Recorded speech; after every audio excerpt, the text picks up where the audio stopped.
Come on. Come over the threshold with me.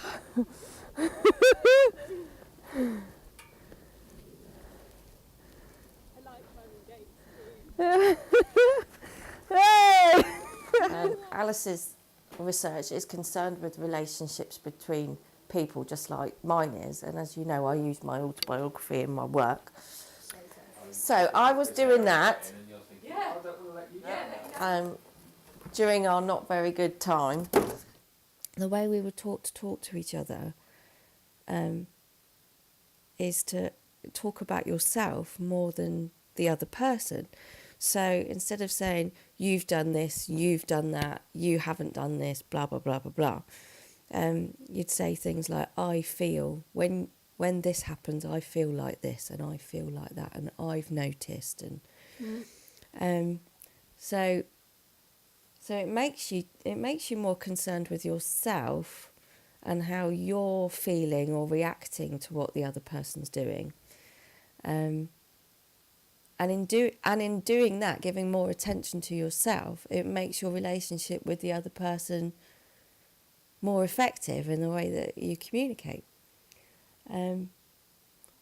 Which I think is interesting in terms of this project and in terms of my own research work, is that when I'm attending to my stories and I'm sharing them with somebody else, it then allows them to think about themselves.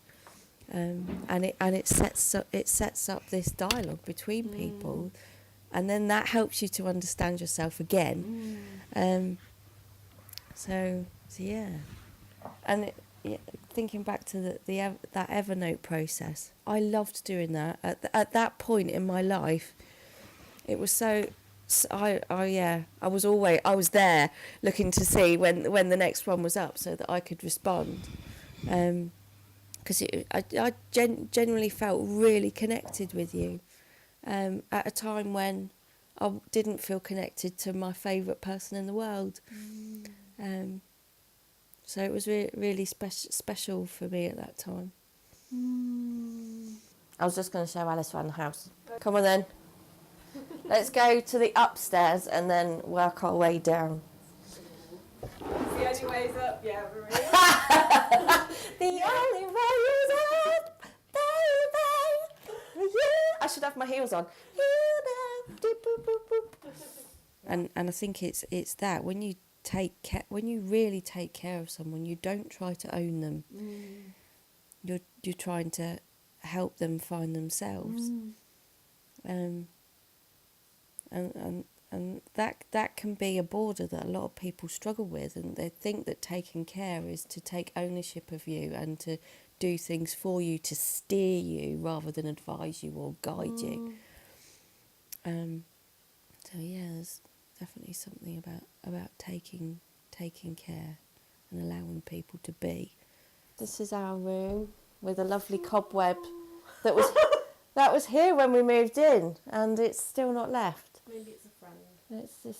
I don't think it's got a host. It's an empty web. Bought that when we lived in the last house, which is interesting. In terms of connections, we had all built-in wardrobes in our last house, so all the wardrobes in this house are brand new. All new wardrobes. Lucy went through the back of a wardrobe, but there wasn't actually a back to it.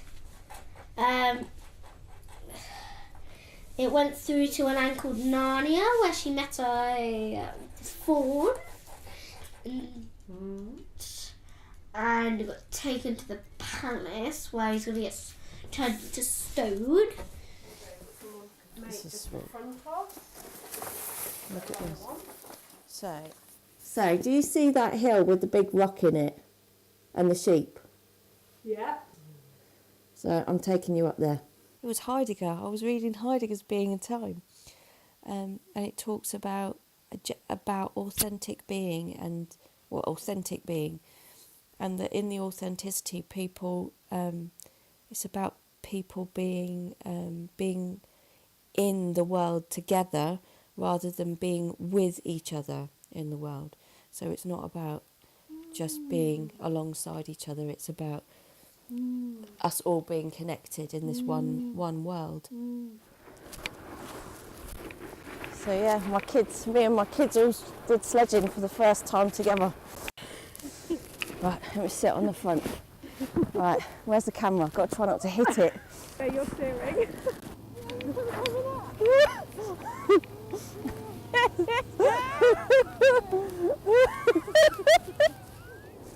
Are you sure?